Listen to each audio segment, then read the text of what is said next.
Nahuli ba itong app? Ilan sila nagdagaw? Ano po sir? They are now under arrest? Nakademanda na po na.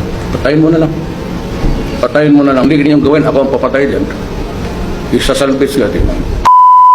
As a matter of fact, kung yung fiscal ako, may mga nakaw-nakaw lang na pagkain, pati damit, ako na mismo ang nagbabayad doon sa complainant just to, well, satisfaction of being over to somebody na walang-wala.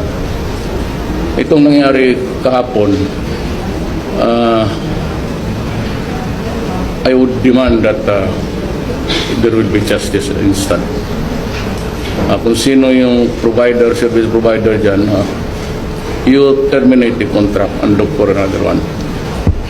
And so for the other airports in the country.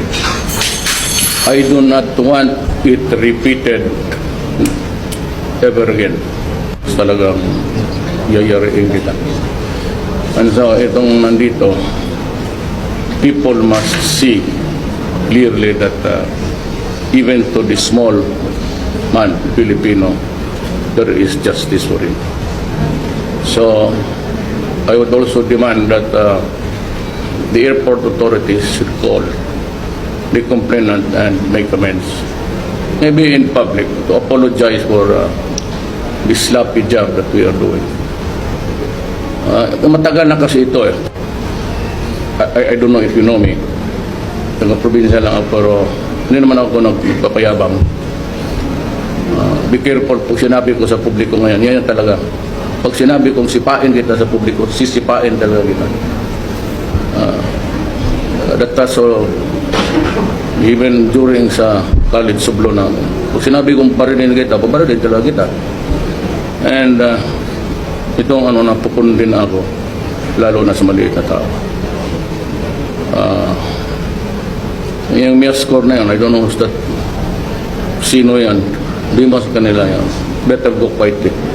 Do not create a ruckus there, because do not beg for trouble with us, because I'm just trying to be true to my promise. So any and all sa airport, inyo yan. The next time, if it happens, I will fire you. Sigurado. Basta may nangyari pa ulit na maski na kung ano, I will fire you.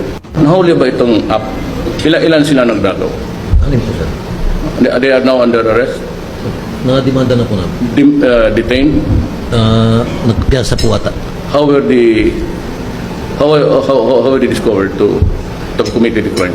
Ang YASCOR po at naatasan natin mag-conduct ng investigation dahil alam natin na empleyado nila ang nakakakita lang sa bagay. So madali pong napaamin. Inamin namin nila sa investigation. So kinabukasan, nag-file po kami ng pina-terminate na namin po at the same time, pinademanda. Patayin mo na lang. Patayin mo na yung pulis na marami yan dyan. Patayin mo na lang. Para malaman ng tao na yan. Yun ang ito po sir, itong yung pong... So I deeply apologize. We will pay whatever you lost. Nabayaran na sir. Ha? Binayaran po yung lahat. Walang ariglo niya. Pag hindi, parang ako kaya, kung hindi niyong gawin, ako ang papatay dyan. Isasalvage ka din. Utang ina sinabi na nga, wag.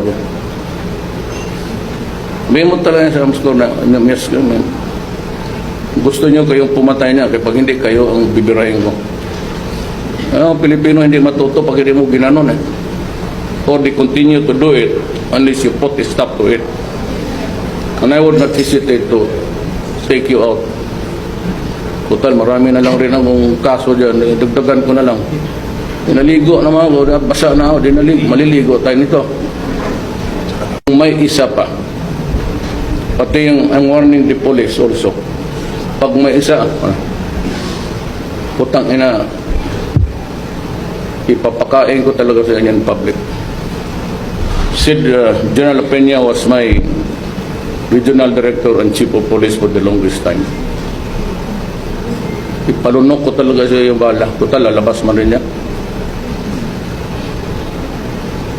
Mabarningan mo talaga yung mga pulis. Putang ina, huwag ninyo ako.